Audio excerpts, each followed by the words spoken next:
Kita setuju ke kanak-kanakan tadi ya, makanya memang kalau habis debat itu jangan berkuar-kuar di luar lagi. Nah, itu nah terakhir pantun buat Mbak Seril ya, makan bakso di rumah Pak Raden, Cakep. warungnya di sebelah warung Pak Latif. Kalau percaya survei calon presiden, percaya juga survei legislatif. Oke, silakan singkat Mbak Seril. Silakan, Mbak Seril, Mbak Seril singkat saja. Juru bicara pasangan calon nomor urut 1, Muhammad Iqbal, menyentil juru bicara nomor urut 2, Sheril Tanzil, terkait survei yang dirilis oleh lembaga survei Tanah Air. Iqbal menyentil sikap PSI yang percaya dengan elektabilitas Prabowo yang bisa menang satu putaran. Namun PSI tidak percaya dengan survei tersebut yang menyatakan partainya tidak akan lolos ambang batas parlemen. Kita setuju ke kanak-kanakan tadi ya, makanya memang kalau habis debat itu jangan berkuar-kuar di luar lagi. Nah, itu nah terakhir pantun buat Mbak Seril ya, makan bakso di rumah Pak Raden, Cakep. warungnya di sebelah warung Pak Latif. Kalau percaya survei calon presiden, percaya juga survei legislatif. Oke, silakan singkat Mbak Seril. Silakan, Mbak Seril, Mbak Seril singkat saja. Lalu Iqbal memberikan pantun kepada Sheril, makan bakso di rumah Pak Raden, warungnya di samping rumah Pak Latif. Kalau percaya dengan survei calon presiden, percaya juga survei legislatif. Hal itu yang membuat narasumber dan Ancor TV One tertawa. Awalnya, Iqbal mempertanyakan rilis lembaga survei yang terus memprediksi Pilpres 2024 bakal satu putaran. Iqbal memberikan argumennya jika pemilu ini masih dinamis. Apalagi trennya Anies di beberapa lembaga survei konsisten. Kita melihat pemilu ini masih dinamis. Apalagi pemilih kita saat ini memang trennya Mas Anies kita lihat dari beberapa lembaga survei itu konsisten. Karena banyak juga teman-teman di parpol yang percaya sama lembaga survei Pilpres, tapi nggak percaya kalau parpolnya nggak lolos gitu, nggak konsisten.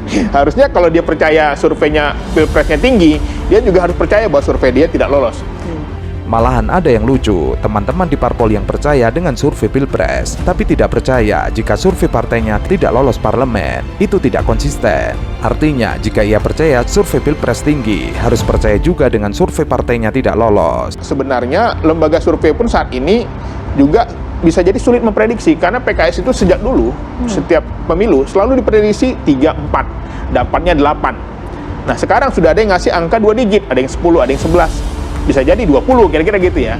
Ia lalu membandingkan dengan survei PKS yang sebelumnya selalu diprediksi hanya mendapatkan elektabilitas 3-4. Ternyata ketika hari pencoblosan dapat 8. Dan sekarang tahun 2024 sudah ada lembaga survei yang memberikan 2 digit, ada yang 10-12%. Lakukan para peneliti ya, lembaga-lembaga survei, walaupun memang kita melihat tadi ya, contoh sederhana nih antara LSI sama indikator.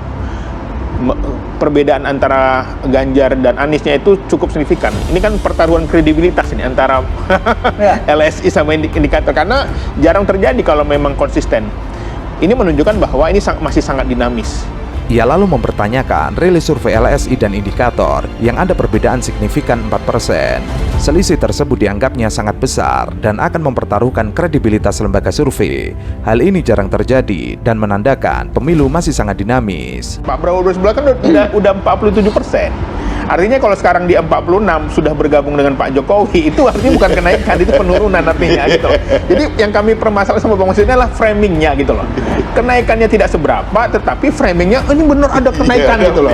Padahal ini penurunan sebenarnya gitu. Kan kita baseline bicaranya, baseline gitu loh.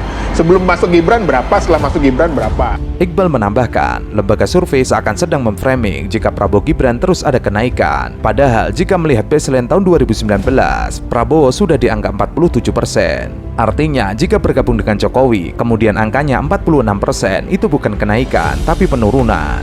Sementara itu, juru bicara paslon nomor urut 3, Masinton Pasaribu, juga mempertanyakan tren bulan Januari Prabowo yang katanya mengalami kenaikan 5%. Padahal jika dilihat di beberapa lembaga survei, tren Prabowo stagnan tidak mengalami kenaikan. Ada potensi satu putaran karena kita melihat tren kenaikannya, walaupun memang posisi pasangan 02 belum melebihi 50% ketika survei yang kita kerjakan kemarin, 46,6%. Tren kenaikannya segitu-segitu aja tuh.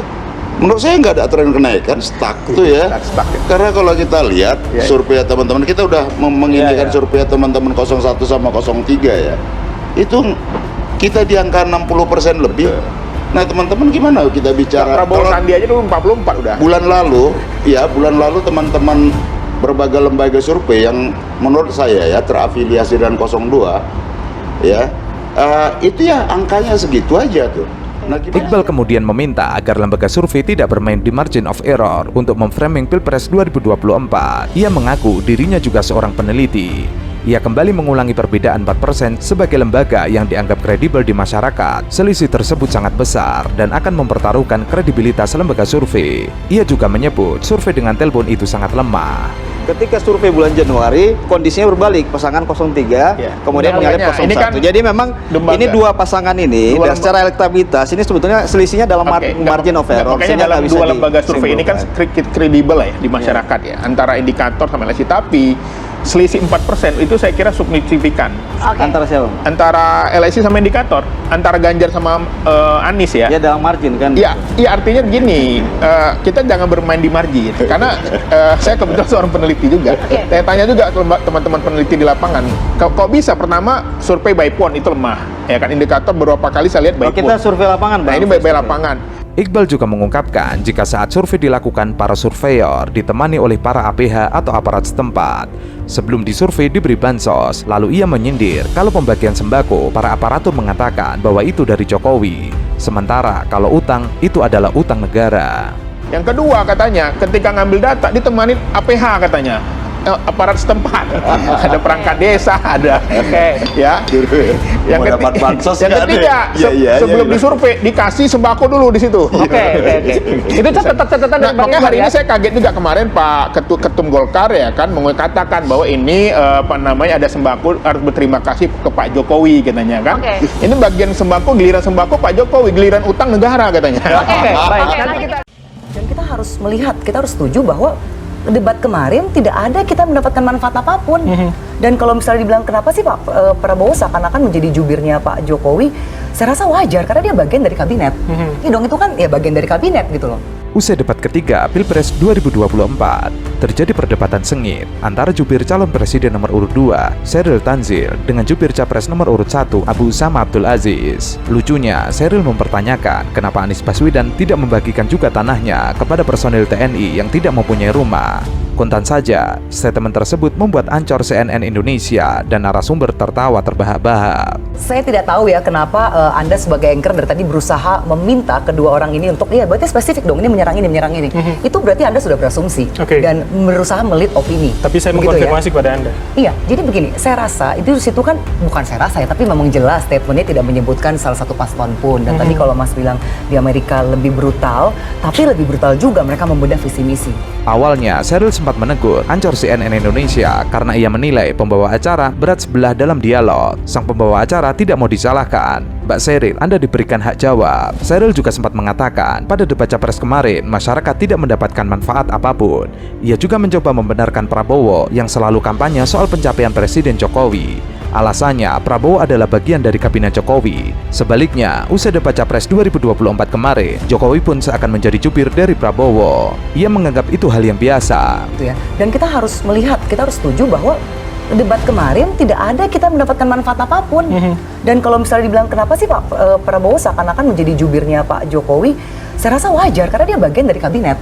Iya dong, itu kan ya bagian dari kabinet gitu loh. Yang menarik saat membahas isu ketimpangan kesejahteraan anggota TNI, ia mempertanyakan kenapa Pak Anies tidak mau membagikan tanah kepada TNI. Dan kalau misalnya ditanya menyerang pribadi, ya tentunya ada menyerang pribadi. Misalnya gini, ketika dia mengatakan Anda punya tanah sekian luas, sementara begitu banyak anggota TNI yang belum mempunyai rumah.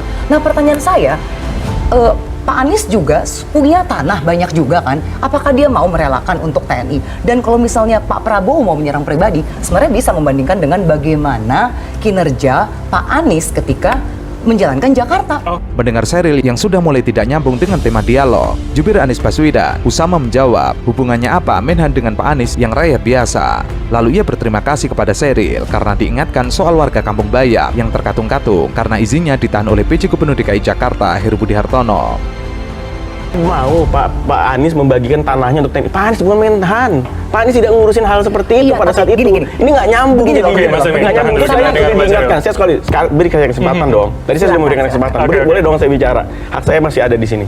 Jadi Sehingga makasih juga diingat oleh Kampung Bayam, Mbak. Sampai sekarang Kampung Bayam masih belum bisa mendapatkan haknya untuk warga di sana. Pak Anies sudah membangunkan bangunan yang sangat bagus, tapi Pak PJ Gubernur sampai hari ini tidak pernah memberikan kunci kepada mereka. Di sesi terakhir dialog, Syahril sempat meminta dukungan argumen kepada pengamat politik Ray Rangkuti soal debat Anies Baswedan versus Prabowo. Namun, jawaban Ray Rangkuti malah menohok. Ia mengatakan panggung debat bukan panggung untuk berjoget-joget. Pak Anies kan mengatakan bahwa karena Anda punya tanah yang besar, sementara TNI banyak yang belum punya lahan tinggal.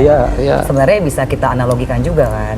Tapi kan Pak Prabowo tidak mau menggunakan data-data itu. Itulah persoalannya kenapa Pak Prabowo tidak melakukannya. Karena memang itulah forumnya.